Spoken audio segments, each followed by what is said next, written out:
माता सीता ने अपने जीवन में किया था ये महापाप। क्या आपको मालूम है कि लक्ष्मी रूप भूमि पुत्री माता सीता ने भी अपने जीवन काल में एक ऐसा घोर पाप किया था जिसकी सजा उन्हें उनके उसी जीवन में मिली। ये जानने के बाद भी कि वो जो कर रही है वो सही नहीं है, फिर भी सीता माता ने एक ऐसा कदम उठाया जिसने उनको उनके पति से ही अलग कर दिया।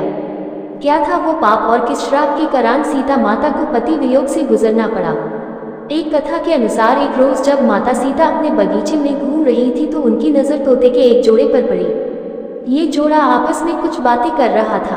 तोते के जोड़े को आपस में बातें करते देख माता सीता के अंदर जिज्ञासा उत्पन्न हुई कि ये दोनों क्या बातें कर रहे होंगे।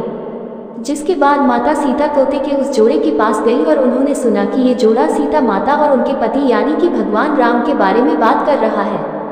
जब माता सीता ने तोतों के मुख से अपने भविष्य के बारे में इतनी सारी बातें सुनी तो उन्होंने पूछा कि तुम्हें मेरे भविष्य के बारे में इतना सब कुछ कैसे ज्ञात है?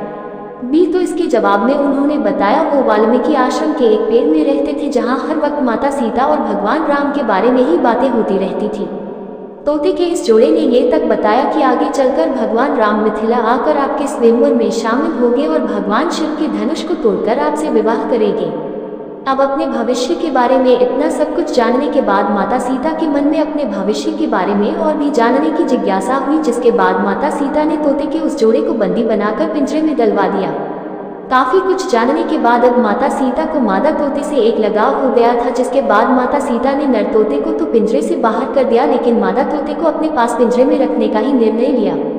अब तोतों का जोड़ा एक दूसरे से अलग हो गया था, जिसके बाद मादा तोते ने माता सीता को बताया कि मैं गर्भवती हूँ, मुझे छोड़ दीजिए। लेकिन आप सभी को ये सुनकर हैरानी होगी कि माता सीता ने उसे छोड़ने से इनकार कर दिया।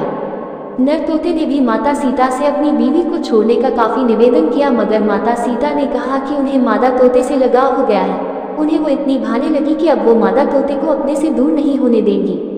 इसके बाद नर तोते ने ये तक कहा कि मेरी बीवी को खुले जंगल में हमारे बच्चों को जन्म देने दो, इसके बाद मैं वापस अपनी बीवी को आपके पास छोड़ दूंगा। मगर इस पर भी माता सीता नहीं मानी और तोते को वहां से अकेले ही जाने को कह दिया गया। 3-4 दिन गुजरने के बाद मादा तोते ने पिंजरे में पति वियोग के कारण दम तोड़ दिया। अब जब नर तोता अपनी पत्नी से मिलने महल पहुंचा तो उसने वहां देखा कि उसकी गर्भवती पत्नी प्राण त्याग चुकी है।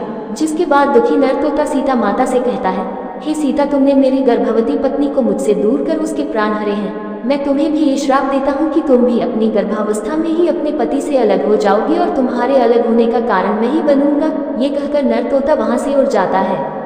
जिसके बाद वो सीधे अयोध्या जाता है और धोबी के रूप में जन्म लेता है। ये वही धोबी होता है जिसने माता सीता के रावण के चुंगल से छूटने के बाद माता सीता के चरित्र पर सवाल खड़े किए थे और इसी का कारण भगवान राम माता सीता को उनकी गर्भावस्था में त्याग देते हैं। तो माता सीता को उनके इसी जन्म में उनके द्वारा किए गए इस महापाप का दंड इस तरह मिलता है। 54 की उम्र में रामायण वाली सीता कर रही है ये काम, तस्वीरें देख नहीं होगा आंखों पर यकीन। रामायण में सीता का रोल करने वाली दीपिका बहुत बदल गई है। दीपिका, आपको जानकर हैरानी होगी कि रामायण की सीता दीपिका आज किस हाल में है, क्या कर रही है। यह वीडियो देखकर आप विश्वास न कर पाएंगे, तो वीडियो को पूरा जरूर देखिए जिससे आपको पूरा लाभ जानकारी मिल सके। चलिए जानते हैं वह क्या है। रामानंद सागर की रामायण में सीता के किरदार में देखा है, लेकिन रियल लाइफ में ऐसी दिखती है। टीवी की सीता रामायण में आने से पहले करती थी बी ग्रेड फिल्मों में काम। मुंबई निर्माता निर्देशक रामानंद सागर के फेमस सीरियल रामायण में सीता का किरदार निभाकर घर घर में फेमस हुई दीपिका चिखलिया 56 साल की हो गई है। उनका जन्म 29 अप्रैल 1965 को मुंबई में हुआ था।